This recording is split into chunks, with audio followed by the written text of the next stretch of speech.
तीसरा सवाल है, बहुत बार पूछा जाता है, मैं बार बार कहता हूं क्लीशे भी है सवाल, लेकिन फिर मैं पूछ रहा हूं। लोग पूछना चाहते हैं ये कि क्या एक इस्लाम में यकीन रखने वाले शख्स के लिए राष्ट्र की कोई मान्यता नहीं है? क्या वो केवल जो है एक पैन इस्लामिक दुनिया देखना चाहता है, उसका यकीन उसी में है, वो बाउंड्रीज को नहीं मानता है? क्या ऐसा है? बिल्कुल नहीं है। मौजूदा दौर के अंदर कहीं नहीं, जोग्राफियाई हुदूद हर मुल्क के अंदर है। मैं हमेशा उन मुसलमानों को संबोधित कर रहा हूँ जो ये कहते हैं कि पूरी दुनिया में खिलाफत या पूरी दुनिया में पैन इस्लामिज़म की बात करता हूँ। मैं उनसे कहता हूँ कि सऊदी अरब के कानून के मुताबिक किसी गैर अरबी गैर सऊदी को आज तक उन्होंने जो अपनी नेशनलिटी नहीं दी है, कोई अरब कंट्री किसी गैर अरब को जो वो नहीं देता। अगर पैन इस्लामिज़म को तसव्वुर होता जो इकबाल की सोच थी कि एक हो मुस्लिम हरम की पास, तो फिर तो वीज़ा सिस्टम हमको ख़त्म कर देना चाहिए था। लोग बात तो करते रहते हैं इसकी, उम्मा की बात करते हैं। उम्मा की कोई कॉन्सेप्ट, उम्मा का पहली चीज उम्मा का क्या है? हाँ, उम्मा में तो आप भी, you are the part of the उम्मा। नहीं, उम्मा तो दुनिया की इस्लामिक पॉपुलेशन हुई ना सर, यही तो गलत है। हाँ। वलतकुम उम्मत, तुम्हारे अंदर एक यानी उम्मत का जो कॉन्सेप्ट है उसमें आप भी हैं, मैं भी हूँ, ये भी है। हम कोई मुसलमान मानते हैं? नहीं सर, मुसलमान मैं मुसलमान नहीं मान रहा।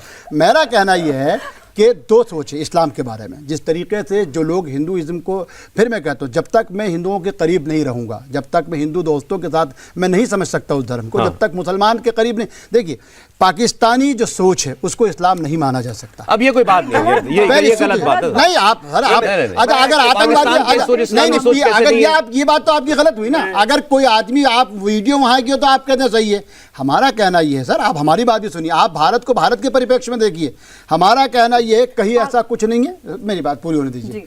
कहीं ना कहीं जो कॉन्फ्लिक्ट की हम बात कर रहे हैं उन चीज़ों पे हमको बैठ के व्यापक चर्चा की ज़रूरत है। ठीक है, भारत एक मुल्क है। भारत मेरे लिए सब एक सिर्फ मुल्क नहीं है बल्कि मेरी आत्मा है। मैं यहीं पैदा हुआ, यहीं मरूंगा। इसके सिवा मक्का और मदीना मेरे लिए मुकद्दस तरीन मकामात तो जरूर हैं। तो आपसे कभी किसी ने पूछा होगा ना, देश बड़ा या धर्म आपके लिए? बहुत लोग पूछते हैं ना लोगों से, देश बड़ा या धर्म? धर्म, अरे कैसे होगा? देश मेरे लिए आत्मा, और आत्मा हमेशा मेरे लिए होगी। और वही मुझको, मौलाना आज़ाद के लफ्ज़ों में अपनी बात खत्म करूँ। मौलाना आज़ाद से ये सवाल सबसे पहले हुआ था, और शायद गरागी साहब बताएंगे रामगढ़ के इज्तिमा में। और मौलाना आज़ाद ने बड़ी एक बात कही थी कि मैं एक हिंदुस्तानी मुसलमान हूँ। ये उनके लफ्ज़ है, कोट कर रहा हूँ, मैं एक हिंदुस्तानी मुसलमान हूँ और बहैसियत मुसलमान होने के इस मुल्क से मोहब्बत और अक़ीदत रखना मेरा इस्लामी फरीज़ा है। और मैं लम्हा भर के लिए भी अपने मुल्क से मोहब्बत और इसके यानी इसकी जो ताल्लुक़ है उससे अपने आप को दस्तबरदार नहीं कर सकता। मैं एक इंडियन मुस्लिम हूँ, यही विश्व में मेरी पहचान है। मैं ना अरबी मुस्लिम हूँ ना पाकिस्तानी मुसलमान हूँ। मुझको ये फ़ख्र है कि मैं एक भारतीय मुस्लिम हूँ। तो मैं पहले क्या हूँ? बिल्कुल भारतीय मुस्लिम। पहले भारतीय, पहले भारतीय तो आया, पहले भारतीय। चलिए ठीक है, अंबर सही कह रहे हैं, पहले भारतीय। ये आम सोच यही है। नहीं, आपने अपनी डिबेट्स में कितने सारे पॉलिटिकल जो लीडर्स हैं, स्पोक्स पर्सन है, उनसे पूछा होगा, या इस्लामिक स्कॉलर्स हैं, वो सबसे पहले कहते हैं कि हम मुसलमान हैं। हर इंसान ही कहता है। मैं वही बोल रही, सबसे बड़ी प्रॉब्लम यही है कि हम होते कुछ और हैं, बोलते कुछ और है। जब तक ट्रांसपेरेंसी नहीं आएगी, समस्या का समाधान नहीं निकलेगा। आप बोलें कि क्या चीजें गलत हो रही हैं, उनको करेक्ट करें। ये समय मीठी गोलियां बनाने का नहीं है। आप जो समस्याएं अंदर चल रही हैं हमारे समाज के अंदर, उनको सही करें। आप जो बोल रहे हैं वो इस्लाम की बिल्कुल विश्वास है, लेकिन क्या एक पॉपुलर बिलीफ है? क्या लोग ऐसा सोचते हैं? क्या आम लोगों में इस तरह की धारणा है? पॉपुलर बिलीफ क्या है? आम साधारण मुसलमान के लिए, उसके लिए उसका मजहब सब कुछ है। बिल्कुल। देखिए, जब सौरभ जी, जब ये सिखाया जाता है कि कयामत तब आएगी जब पूरे दुनिया पर इस्लाम का वर्चस्व कायम हो जाएगा। देखिए, मैं 25 मिनट से बैठी हूँ, आप लोग सब बोल रहे हैं, तो ये इस तरह आप गड़बड़ मत कीजिए जी।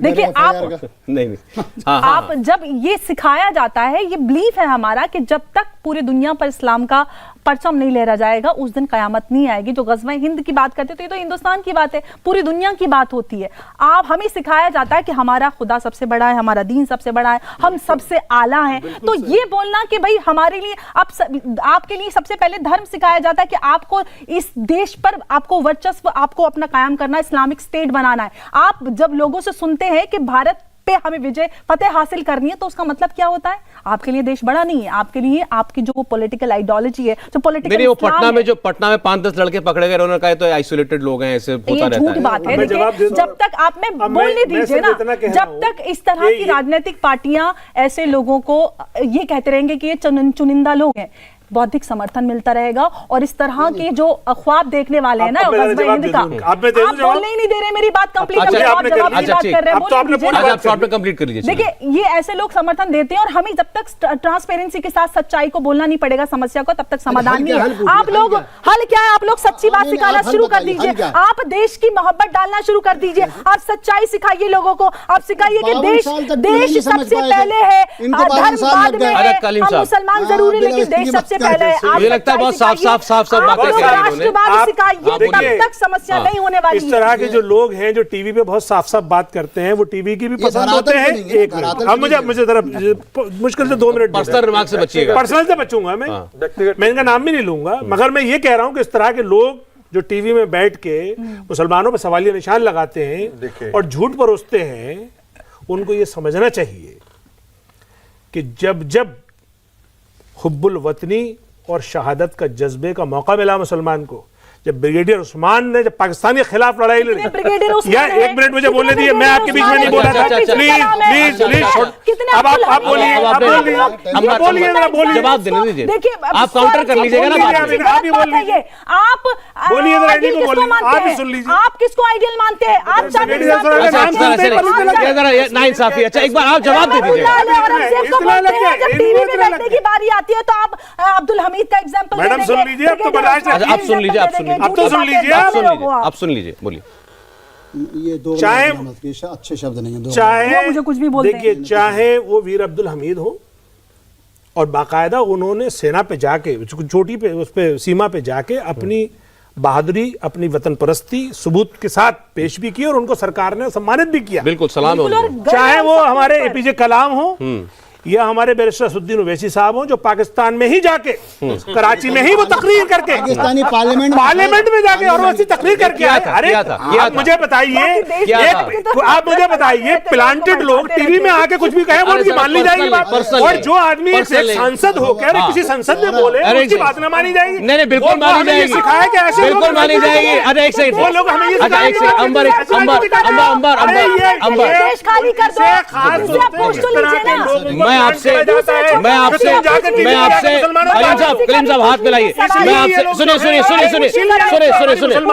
आपसे सुनिए, मैं आपसे पूरी तरह सहमत हूँ। छोटे ओवैसी साहब हैं उन्होंने क्या कहा? जो औरंगजेब की मज़ार पे जाते हैं और जो जाने क्या क्या कहते हैं, ठीक है। फिर उनकी बात भी सच है ना। इंडिया टीवी हर वक्त हर जगह डाउनलोड करने के लिए सर्च करें India TV news Google play store या ऐप स्टोर पर।